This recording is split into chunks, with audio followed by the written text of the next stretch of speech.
Welcome back to the Rock and Roll Ghost podcast. We're here with Omar Doom, who many of you know is an actor, but is also a musician known as Straight Razor. He puts out, you've had a few releases so far, and you're also doing remixes. Is that correct?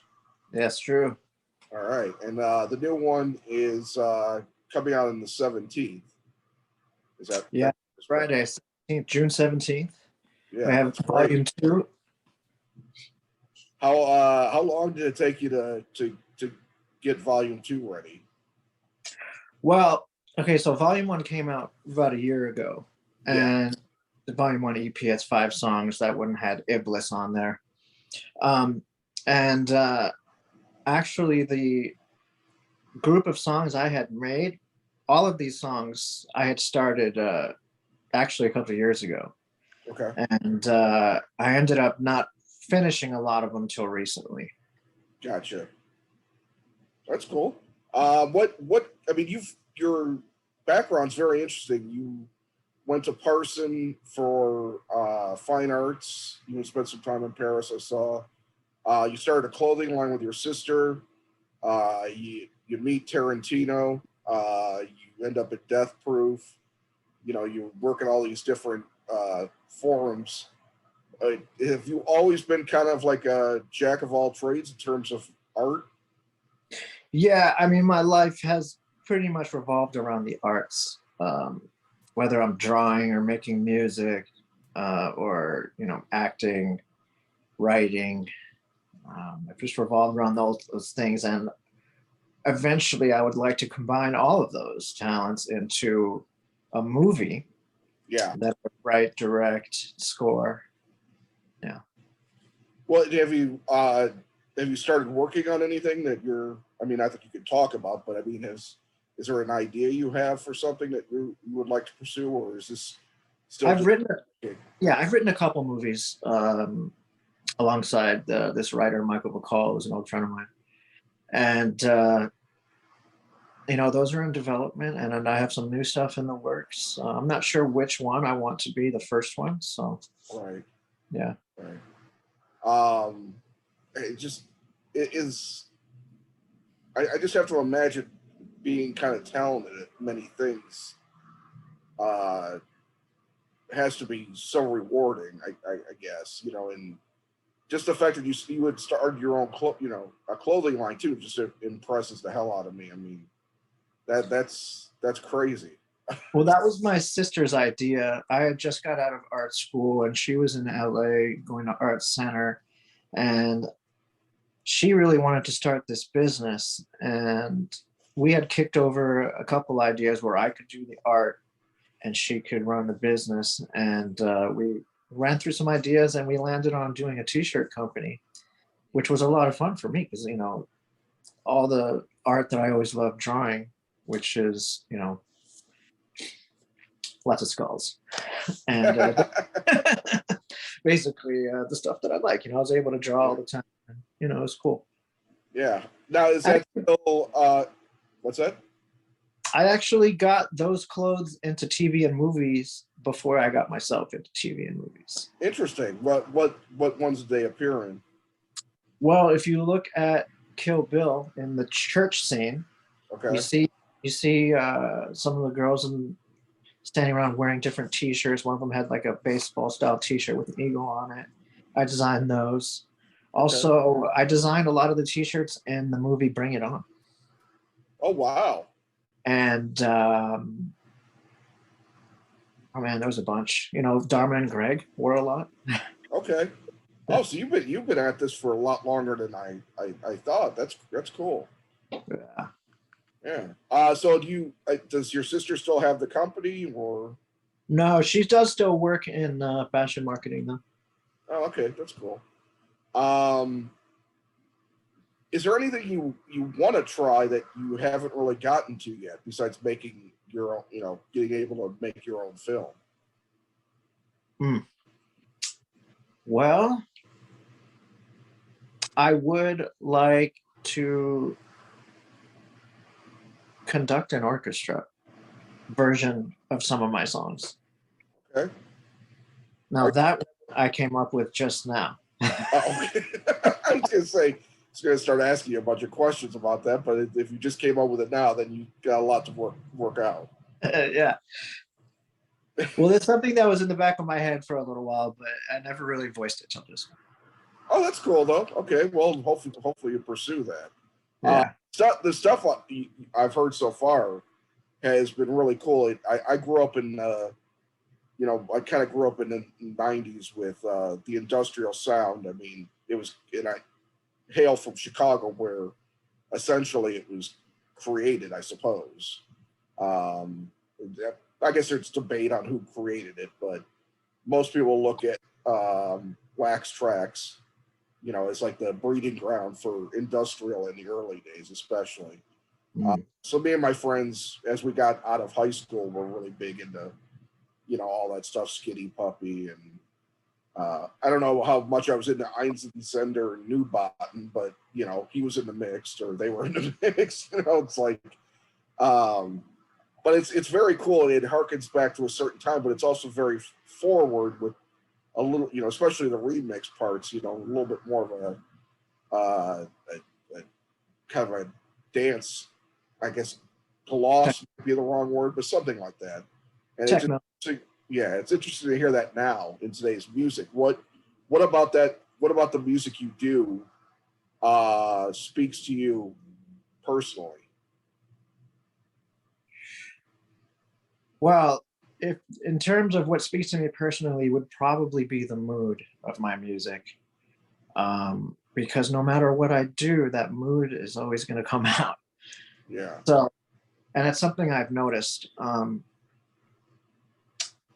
It's kind of cool though, because no matter what I come up with, I kind of have a stamp that I put on it. I mean, I guess everybody has their own stamp they put on things, but yeah, the mood, the vibe, the kind of atmospheric, cinematic element that I add to things is really rewarding for me. Yeah. What was your first musical, I guess, journey? I mean, did you start playing? I know you were in. I saw somewhere where you were in metal bands, correct? Yeah, punk bands originally, and then like hardcore style bands like New York hardcore, which eventually started turning into metal. Um, but I first started studying classical piano when I was in second grade. Oh wow! And classical violin in school, and then after 5 or 6 years, I started finally getting to drums, which was what I really wanted to do. Okay. I was making like my own drums in my bedroom. Yeah. And No, I did that as a kid. yeah. Lots Remember of when the pillows Muppets? and drumsticks. Yeah. There was a Muppets drum set, the animal drum set, the toy Okay. drum that was around. I really wanted it, but I never got it. You gotta find one on eBay and finish that childhood dream. Yeah, they're probably like this big. I'm sure it can sound good on an album now. Yeah. Yeah. Little tin cymbal. Yeah. Probably plastic. It's funny. Was he your drumming inspiration, Animal? He was definitely my favorite Muppet. But I learned to play drums by playing some Beatles songs on my headphones, like "I Want to Hold Your Hand" and "Help," and just playing those songs over and over. Yeah. And then I started taking Misfit songs to my drum teacher, and he was so annoyed. He was just like, "What is this garbage? You really want me to teach you how to do this?" I was like, "Yeah." I can imagine the teacher probably didn't find Misfits exactly much of a challenge or a reason to excel at. Yeah. I mean, I remember as a kid, I was in band and I played the drums, and I was talking with somebody else, and you got to play the drum, right? You got to play the snare. And we rehearsed one summer one of Christopher Cross's songs, which was about the coolest as my orchestra ever got. It wasn't it didn't get much better, but at least we were playing something modern, I suppose, Yeah. at the time. Um, well, what gravitated you towards what you do now is in this form? You're mostly working with synths and program beats. Is that correct? Yeah. Well, it's a lot easier to work by yourself, I think. Yeah. Um, because there's not a lot of schedules, that you gotta work together. And I think I've always been kind of a control freak with my music anyway. Yeah. So, with this, obviously I have 100% control over. And I kind of like that. And I do the art too. Actually, I have a flyer being made by someone else now. But yeah. What was that? I'm sorry. I do most of the art too. Okay. Yeah. That's cool. Well, you just completed a little mini tour. How did that go? That was a lot of fun. Yeah. That was my first Straight Razor tour. We did Philly, New York, Nashville, Oakland, Portland, Detroit, and in a very short amount of time. Yeah. And it was really cool. I met a lot of people, which opened up a lot of doors for me. And people were really responding well to what I was playing. So, have you toured before as Straight Razor? no. Okay. I've played one-off shows here and there, some festivals, but that was my first tour. So, do you have plans to go out more, or Yeah. That? Yeah, definitely. After I put this music out, and then I have some vinyl I have coming out of both volume 1 and 2. Okay. I'll be touring more stuff. That's great. Well, when you come to Chicago, if I could suggest Smart Bar underneath Metro in Chicago, I think that would be a smooth place for you. If it were the 1990s, I would suggest Dome Room, but that's no longer there. That was my hangout. But that's no longer there, and sadly, it was probably the coolest club in Chicago at the time. Cool. Or Neo. God, Neo was another one, which, because your music is very, goth, industrial in nature, and that's kind of where my head was at those times. And Neo was this amazing like this subterranean looking, bizarre goth hangout, back that's now, I think, a children's learning center. It's pretty funny to think Wow. about. So yeah, if you're coming through Chicago, that would be a cool spot for you, Smart Bar. Yeah, well, the label that's put out volume 1 and is putting out volume 2 is based in Chicago. They're called Negative Gain Productions. Oh, cool. Yeah. That's awesome. How'd you get hooked up with them? Through my friend John of the party Das Bunker in Los Angeles, which I am playing on July 8th.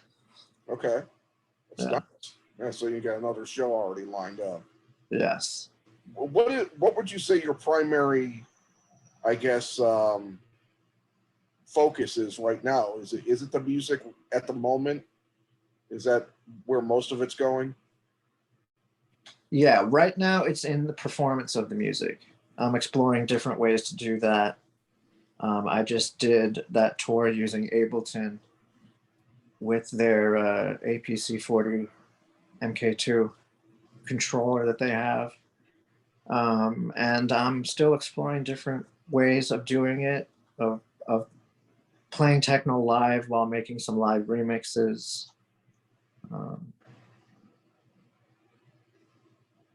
Okay. And you talked. I guess this is going to be an obvious thing to ask because this is how I got to know you. I got to know you from Quentin's films, and I had to go back to Deathproof to see you in it, but your part in Inglourious Basterds is just hilarious. You're just one of the bright spots, in my opinion. And it's like I had no idea who you were, but I thought it was just a damn cool role. Did you have as much fun making that film as I guess I assume people did? Yes, definitely. I mean, I got to be. We filmed the whole thing in Berlin, first of all, Yeah.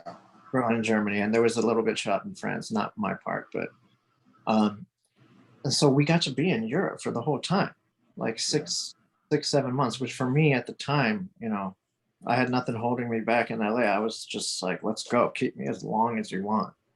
Right. And I was just on vacation, when I wasn't working, and even working was a vacation. So Yeah. it's just an absolute joy to work on a movie with someone like Quentin Tarantino who loves it as much as he does, who loves what he's Yeah. doing. Yeah. Yeah. So we technically worked with him 3 times. Were you actually in Once Upon a Time in Hollywood, or did he put your name in there and you were one of the people that got cut? One of the people that what? Oh, that got Uh, cut. Well, we did shoot a little something that didn't get in the movie. I don't know if it was ever really meant to be in the movie or not, but it was a lot of fun. Yeah. Because I got to, do a little improv with Brad Pitt. Mhm. So that was amazing. Yeah, because I noticed there were a bunch of people listed as like part of the cast, but it's like, well, Tim Roth is nowhere to be seen, but there he is in the credits. I know I would have noticed him if he had been in there. So I know that he's talked about doing an expanded version of this. Yeah, So I don't know if what we shot would even make it even in that version, because it didn't really have anything to do with the movie, really. But okay. And also the reason that you see my name there probably is because you can still see me in Okay. the ranch scene. Oh. Okay, I'll just look harder next time. Yeah. I've watched that. I've watched that a lot. It somehow became my favorite movie of his. I mean, which is saying a lot. Forever it was Pulp Fiction, then it was Inglourious Basterds, and now Once Upon a Time in Hollywood occupies that spot. And, I'm eager to see what he has in store next.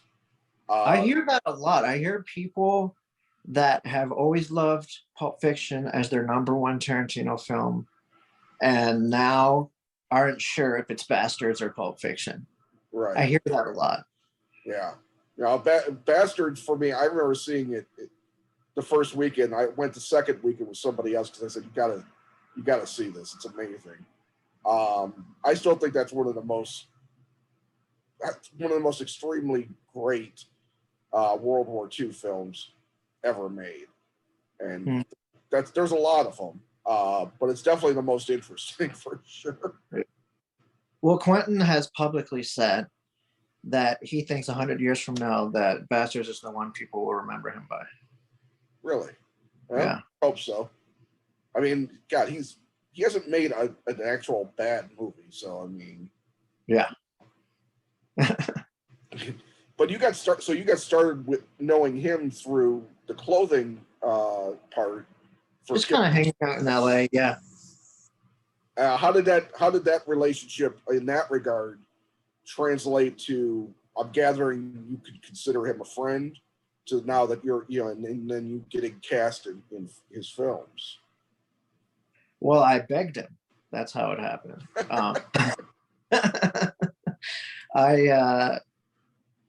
I'd heard that the Deathproof script was out there, and I had got a hold of one, and I had saw that there was a character named Omar in there. Oh, and perfect. and I knew that he'd been naming sometimes his characters after people in his life or someone he knew. And so I thought, oh my God, I got to make sure that not only is it named after me, which I'm just assuming, he never told me that, but that I got to actually play this. So I got a hold of someone that works with him. Her name is Jules. And I was like, can you please get this message to him that I want to read for this? And then I will knock it out of the park. And please, you have to let me read for it. You gotta let me read for it.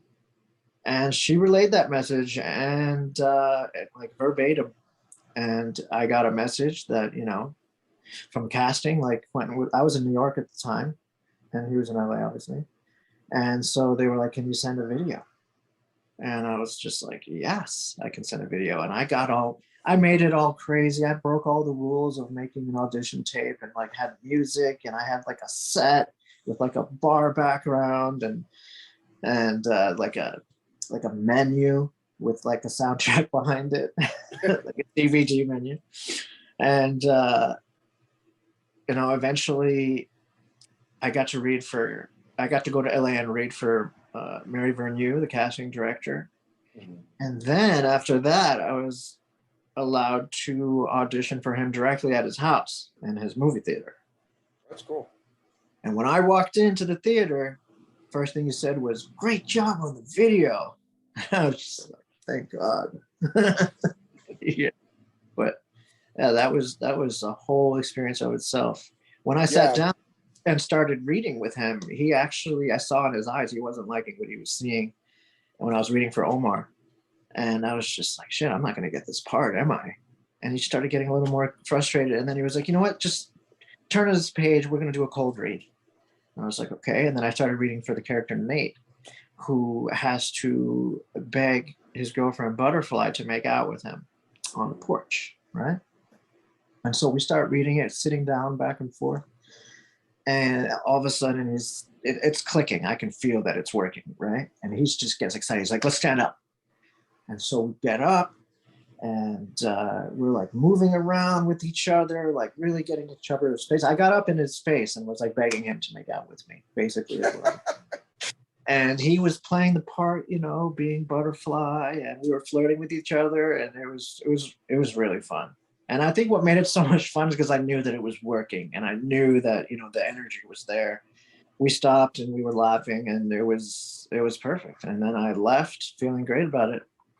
And then like a couple months later, I get the call that I got the part. Oh, that's great. That's Yeah. really cool. How much attention in your career do you want to spend with acting? Is that something? Obviously, you're talking about making movies, but is acting going to be more of a part of what you do, or are you looking? I would love it to. I would love it to. Yeah.